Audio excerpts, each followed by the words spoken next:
ಈಗ ದರ್ಶನ್ ಕೇಸ್ ವಿಚಾರಕ್ಕೆ ಬರೋಣ. ಕೋರ್ಟ್ನಲ್ಲಿ ಇವತ್ತು ಜಡ್ಜ್ ಎದುರುಗಡೆ ಕಿಲ್ಲಿಂಗ್ ಸ್ಟಾರ್ ನಟ ದರ್ಶನ್ ಹೊಸ ನಾಟಕವನ್ನ ಶುರು ಮಾಡಿರೋದು. ಈ ಹಿಂದೆ ಬೆನ್ನು ನೋವಿನ ನಾಟಕ ಆಯಿತು, ಇವಾಗ ಕೈಗೆ ಏನೋ ಫಂಗಸ್ ಆಗಿದೆ ಅನ್ನೋ ನಾಟಕ. ನನಗೆ ವಿಷ ಕೊಟ್ಬಿಡಿ, ಇಲ್ಲಿ ಇರಕ್ಕಾಗ್ತಾ ಇಲ್ಲ ಅಂತ ಡೆವಿಲ್ ಕಣ್ಣೀರು ಹಾಕಿರೋದು.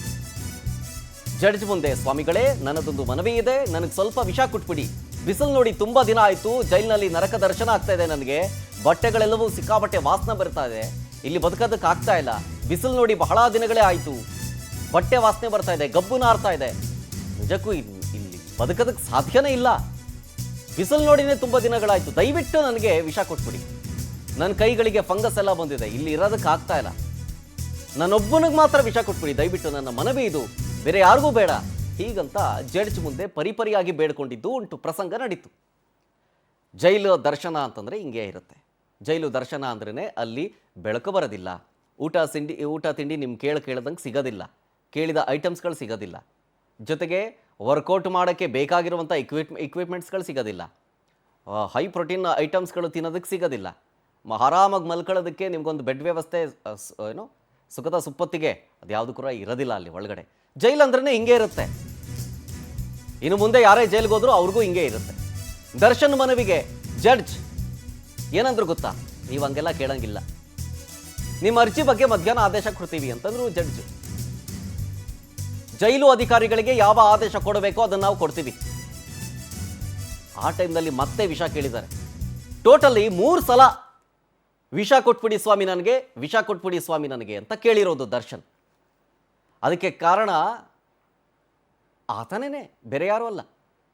ನೋಡಿ, ಇದು ಫಿಲ್ಮ್ ಶೂಟಿಂಗ್ ಎಲ್ಲ ಮುಗಿಸಿದ ನಂತರ ಪಾರ್ಟಿ ಮಾಡಿದ್ದು ಅಲ್ಲಿ ಫಾರಿನಲ್ಲಿ, ಆರಾಮಾಗಿ ಡ್ಯಾನ್ಸ್ ಎಲ್ಲ ಮಾಡ್ಕೊಂಡೆಲ್ಲ ಬಂದಿದ್ದು, ಬೆನ್ನು ನೋವು ಅಂತ ಹೇಳ್ಕೊಂಡು ಹೋಗಿದ್ದು ಅಷ್ಟೇ. ಆದರೆ ಅಲ್ಲೋದ್ಮೇಲೆ ಬೆನ್ನು ನೋವೆಲ್ಲ ಮಾಯ ಆಗೋಯ್ತು ಆ ಒಂದು ವಾತಾವರಣಕ್ಕೆ ಎಲ್ಲವೂ ಕೂಡ. ಆ ವಾತಾವರಣದಲ್ಲಿದ್ದರೆ ಬೆನ್ನು ನೋವು ಬರಲ್ಲ ಅಥವಾ ಬೇರೆ ಯಾವುದೂ ರೋಗ ಬರಲ್ಲ. ಈ ವಾತಾವರಣಕ್ಕೆ ಬಂದುಬಿಟ್ರೆ ಬೆನ್ನು ನೋವು ಬರುತ್ತೆ, ಕೈಗೆ ಫಂಗಸ್ಸು ಬರುತ್ತೆ, ಇರೋದಕ್ಕಾಗೋದಿಲ್ಲ, ಬೆಳಕು ನೋಡೋಕ್ಕಾಗಲ್ಲ. ಹಾಗೆ ಇರೋದು ಜೀವನ ಅಂದ್ರೇ ಹಂಗೆ. ನೋಡಿ, ರಾಜಾತಿಥ್ಯ ಇಫ್ ಇನ್ ಕೇಸ್ ಈ ಸೀನು ಅವತ್ತು ಆಗಿರಲಿಲ್ಲ ಅಂತಂದಿದ್ದರೆ ಇವತ್ತು ಈ ಸ್ಥಿತಿ ಬರ್ತಾ ಇರಲಿಲ್ವೋ ಏನೋ ಗೊತ್ತಿಲ್ಲ, ಊಹೆ ಮಾಡಲ್ಲ ಸಾಧ್ಯ. ಬಟ್ ಅವಾಗ ರಾಜಾತಿಥ್ಯ ಕೊಟ್ಟಿದ್ದ ಕೇಸ್ ಸಂಬಂಧ ಈ ಫೋಟೋ ವೈರಲ್ ಆಗಿದ್ದೆ. ಸುಪ್ರೀಂ ಕೋರ್ಟ್ ಗಮನಿಸಿ ಕಟ್ಟುನಿಟ್ಟಿನ ಕ್ರಮ ತಗೊಳ್ಬೇಕು ಅಂತೇಳಿ ಈ ಕೇಸ್ ಆದಂಥ ಸಂದರ್ಭದಲ್ಲಿ ಅಧಿಕಾರಿಗಳನ್ನ ಸಸ್ಪೆಂಡ್ ಮಾಡಿದ್ರು. ಈಗ ಮತ್ತೆ ರಾಜಾತಿಥ್ಯ ಕೊಟ್ಟರೆ ಅಲ್ಲಿನ ಜೈಲಿನ ಸಿಬ್ಬಂದಿಗಳಿಗೆ ತೊಂದರೆ ಅಂತೇಳಿ ಯಾರು ಇವಾಗ ಆ ಕಡೆ ಸುಳಿಯೂ ನೋಡ್ತಾ ಇಲ್ಲ. ಡೀಟೇಲ್ಸ್ ಕೊಡ್ತಾರೆ ಇದ್ರ ಬಗ್ಗೆ ನಮ್ಮ ಪ್ರತಿನಿಧಿ ವೆಂಕಟೇಶ್ ಲೈವ್ನಲ್ಲಿ. ವೆಂಕಟೇಶ್, ಇವತ್ತು ಕೋರ್ಟ್ನಲ್ಲಿ ದರ್ಶನ್ ಪರಿಪರಿಯಾಗಿ ಬೇಡ್ಕೊಂಡಿದ್ದು ಒಂದೇ, 3 ಸಲ ಕೇಳ್ಕೊಂಡಿದ್ದು ವಿಷ ಕೊಟ್ಬಿಡಿ ನನಗೆ ಇರೋಕ್ಕಾಗ್ತಿಲ್ಲ ಅಂತ. ಜೈಲಂದ್ರೇ ಅದೇ ಅಲ್ವಾ ವೆಂಕಟೇಶ್? ಖಂಡಿತ ಶರತ್, ಯಾಕಂತ ಹೇಳಿದರೆ ಈ ಕೊಲೆ ಕೇಸ್ ಪ್ರಕರಣಗಳಲ್ಲಿ ಕೆಲವೊಂದಷ್ಟು ಜನ ಒಳಗಡೆ ಹೋದಂಥ ವೇಳೆಯಲ್ಲಿ ಅವರಿಗೆ ಸಾಮಾನ್ಯ ಕೈದಿಗಳಂತೆ ಕೂಡ ನಡೆಸ್ಕೊಳ್ತಾರೆ. ಅವರು ಹೊರಗಡೆ ಬಂದಂಥ ಸಂದರ್ಭದಲ್ಲಿ ಇನ್ನು ಮುಂದೆ ಯಾವುದೇ ರೀತಿಯಾದಂಥ ಅಪರಾಧ ಕೃತ್ಯಗಳಲ್ಲಿ ಭಾಗಿಯಾಗಬಾರ್ದು ಅನ್ನೋಂಥದ್ದು ಕೂಡ ಅವರಿಗೆ ಮನವರಿಕೆ ಆಗುತ್ತೆ. ಅದಾದ ಬಳಿಕ ಒಂದು ಒಳ್ಳೆಯ ಜೀವನ ನಡೆಸೋದಕ್ಕೂ ಕೂಡ ಮುಂದಾಗ್ತಾರೆ. ಯಾಕಂತ ಹೇಳಿದ್ರೆ ಜೈಲಿನಲ್ಲಿ ಇರುವಂತಹದ್ದು ಶಿಕ್ಷೆಯನ್ನು ಕೊಟ್ಟು ಅವ್ರನ್ನ ಮನೆ ಪರಿವರ್ತನೆ ಮಾಡಿ ಕಳಿಸೋದಕ್ಕೆ.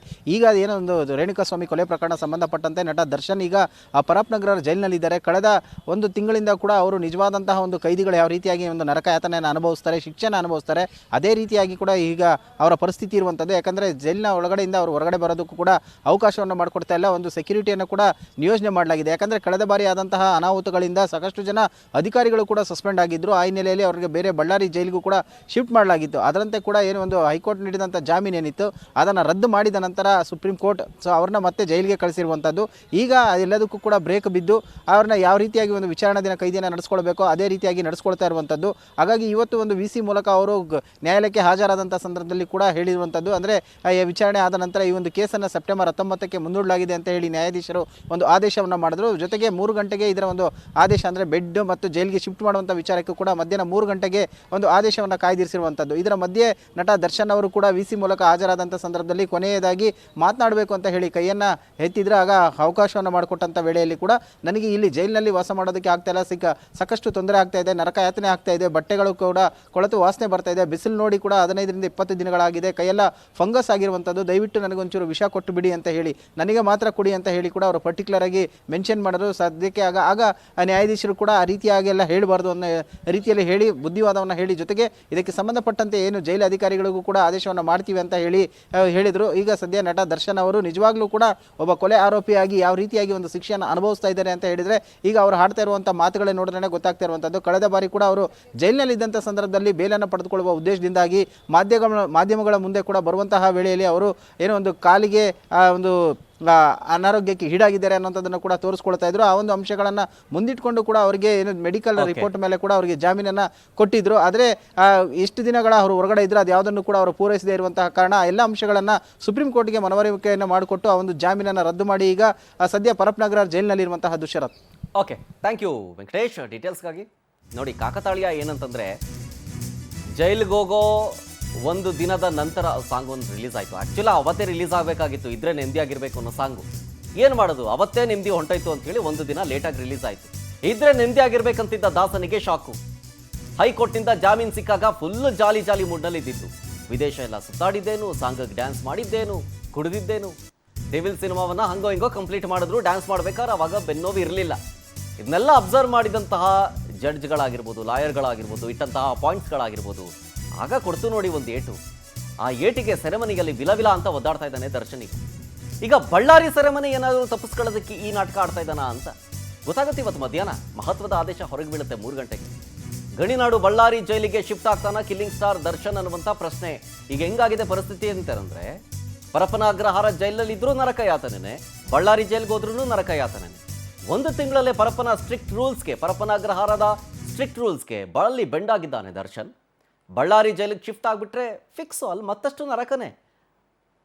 ಅಲ್ಲೇನು ಒಳ್ಳೆ ಬೆಡ್ ವ್ಯವಸ್ಥೆ ಇಲ್ಲ, ಅಲ್ಲೇನು ಇವರಿಗೆ ಸ್ಪೆಷಲ್ಲಾಗಿ ವೆಸ್ಟರ್ನ್ ಟಾಯ್ಲೆಟ್ ಇಲ್ಲ, ಅಲ್ಲೂ ಕೂಡ ಇಂಡಿಯನ್ ಟಾಯ್ಲೆಟ್. ಲಾಸ್ಟ್ ಟೈಮೂ ಹಂಗೇನೆ ಇಂಡಿಯನ್ ಟಾಯ್ಲೆಟಲ್ಲಿ ಕೂರಕ್ಕಾಗಲ್ಲ, ಬೆನ್ನೋವು ಅಂತ ಹೇಳಿದ್ದು. ಈಗ ಮತ್ತೆ ಅಲ್ಲಿಗೆ ಹೋದರೆ ಇನ್ನೂ ನರಕ ಯಾತನೆ. ಸೊ ಹಾಗಾಗಿ ಇಲ್ಲೂ ಇರೋಕ್ಕಾಗಲ್ಲ, ಅಲ್ಲೂ ಇರೋಕ್ಕಾಗಲ್ಲ. ಅದಕ್ಕೇನೆ ದರ್ಶನ್ ಪಾಪ ಫುಲ್ ಮನಸ್ಸು ನೊಂದ್ಕೊಂಡು ವಿಷ ಕೇಳಿದ್ದು. ದರ್ಶನ್ಗೆ ಎಲ್ಲೂ ಕೂಡ VIP ಟ್ರೀಟ್ಮೆಂಟ್ ಸಿಗಲ್ಲ, ಇಲ್ಲಿ ಅಂತಲ್ಲ. ಜೈಲಲ್ಲಿ ಕಠಿಣ ರೂಲ್ಸ್ ಜಾರಿ ಆಗಿದೆ ಸುಪ್ರೀಂ ಆದೇಶದಂತೆ. ವಿಚಾರಣಾ ದಿನ ಕೈದಿ ಎಲ್ರಿಗೂ ಏನು ಕೊಡ್ತಿರೋ ಅದೇ ಇರಬೇಕು ಟ್ರೀಟ್ಮೆಂಟ್. ಯಾವುದೇ ವಿಶೇಷ ಸವಲತ್ತು ಕೊಡಂಗಿಲ್ಲ, ಬೇಕಾಬಿಟ್ಟಿ ಓಡಾಡಂಗಿಲ್ಲ, ತನ್ನ ಬ್ಯಾರಕ್ ಬಿಟ್ಟು ಯಾರ ಜೊತೆಗೂ ಸೇರಂಗಿಲ್ಲ, ಅಲ್ಲೇ ಲಾಕ್. ಸುಪ್ರೀಂ ಕೊಟ್ಟಂತಹ ಈ ಖಡಕ್ ಆದೇಶವನ್ನ ಜೈಲಿನ ಅಧಿಕಾರಿಗಳು ಪಾಲಿಸ್ತಾ ಇದ್ದಾರೆ. ಪಾಲಿಸಲಿಲ್ಲ ಅಂತಂದ್ರೆ ಅವ್ರ ಕೆಲಸಕ್ಕೆ ಕುತ್ತು ಬರುತ್ತೆ. ಬಿ ದಯಾನಂದ್ ನೇತೃತ್ವದಲ್ಲಿ ಅತ್ಯಂತ ಟಫ್ ರೂಲ್ಸ್ ಅನ್ನ ಜಾರಿ ಮಾಡಿರೋದು, ಅದನ್ನ ಇಂಪ್ಲಿಮೆಂಟ್ ಮಾಡಿರೋದು. ವಿಶೇಷ ಆತಿಥ್ಯ ಇವಾಗೇನಾದರೂ ಕೊಟ್ಬಿಟ್ರೆ ಮತ್ತೆ ಜೈಲು ಅಧಿಕಾರಿಗಳ ವಿರುದ್ಧ ಕ್ರಮ ಅಂತೇಳಿ ಸುಪ್ರೀಂ ಕೋರ್ಟ್ ಆಲ್ರೆಡಿ ವಾರ್ನಿಂಗ್ ಕೊಟ್ಟಿರೋದ್ರಿಂದಾಗಿ ಭಯ ಅವ್ರಿಗೂ ಇರುತ್ತೆ, ಬೇಡ ನಮ್ಗೆ ಯಾಕೆ ಅಂತ. ಕಳೆದ ಬಾರಿ ರೌಡಿ ಶೀಟರ್ಗಳ ಜೊತೆಗೆ ದರ್ಶನ್ ಜಾಲಿ ಆಗಿದ್ದದನ್ನು ನೀವು ನೋಡಿದ್ರಿ. ಈಗ ಅದೇ ಜೈಲಿನಲ್ಲಿ ಡೈಲಿ ನರಕ ದರ್ಶನ ಅಂತ ಹೇಳ್ತಾ ಇದ್ದಾರೆ ಸ್ವತಃ ದರ್ಶನ್ನೇ. ಲಾಸ್ಟ್ ಟೈಮಲ್ಲಿ ಟೀ ಕಪ್ ಜೊತೆಗೆ ಆರಾಮಾಗಿ ದಮ್ ಮಾಡ್ಕೊಂಡು ಕೂತಿತ್ತು. ಈಗ ಜೈಲಾಧಿಕಾರಿಗಳ ಕಠಿಣ ರೂಲ್ಸ್ಗೆ ಬಳಲಿ ಬೆಂಡಾಗೋಗಿದ್ದಾನೆ ಡೆವಿಲ್. ಕಳೆದ ಬಾರಿ ಹಣ್ಣಂತೆ, ಡ್ರೈ ಫ್ರೂಟ್ಸ್ ಅಂತೆ, ಕುಟುಂಬಸ್ಥರು ಸ್ನೇಹಿತರು ತಂದುಕೊಡುವಂಥ ಸ್ನ್ಯಾಕ್ಸ್ಗಳು. ಆದರೆ ಯಾವ ಸ್ನ್ಯಾಕ್ಸ್ಗಳು, ಯಾವ ತಿಂಡಿ ತಿನಿಸುಗಳು ಕೂಡ ಹೊರಗಡೆಯಿಂದ ಜೈಲಿಗೆ ಎಂಟ್ರಿ ಇಲ್ಲ, ತಗೊಳ್ಳಂಗಿಲ್ಲ. Strict rules ಜಾರಿಯಾಗಿದೆ. ಹೊರಗಡೆಯಿಂದ ತಿಂಡಿ ತಿನಿಸುಗಳನ್ನು ಇಡಂಗಿಲ್ಲ, ತರಂಗಿಲ್ಲ ಅಂತ. ಕಾರಣ ಕೆಲವೊಂದಿಷ್ಟು ಮೊಬೈಲ್ಗಳು ಸೀಸ್ ಆಯಿತು ಲಾಸ್ಟ್ ಟೈಮ್ ರೇಡ್ ಆದಾಗ, ಜೊತೆಗೆ ಈ ಗಾಂಜಾ ಎಲ್ಲ ಸಿಕ್ತು. ಅದಕ್ಕೋಸ್ಕರನೇ ಈ ಟಫ್ ರೂಲ್ಸು. ಈಗ ಇಲ್ಲೂ ಇರೋಕ್ಕಾಗ್ತಿಲ್ಲ, ಬಳ್ಳಾರಿ ಜೈಲಿಗೂ ಹೋಗೋದಕ್ಕಾಗಲ್ಲ ಅಂತಂದರೆ ಇದೇ ನರಕ ದರ್ಶನ. ಅದು ಯಾವುದೇ ವಿಚಾರಣಾಧೀನ ಕೈದಿಯಾಗಿರಲಿ ಅಥವಾ ಅಪರಾಧಿಗೆ ಆಗಿರಲಿ, ಎಲ್ರಿಗೂ ಕೂಡ ಇದೇ ಶಿಕ್ಷೆ.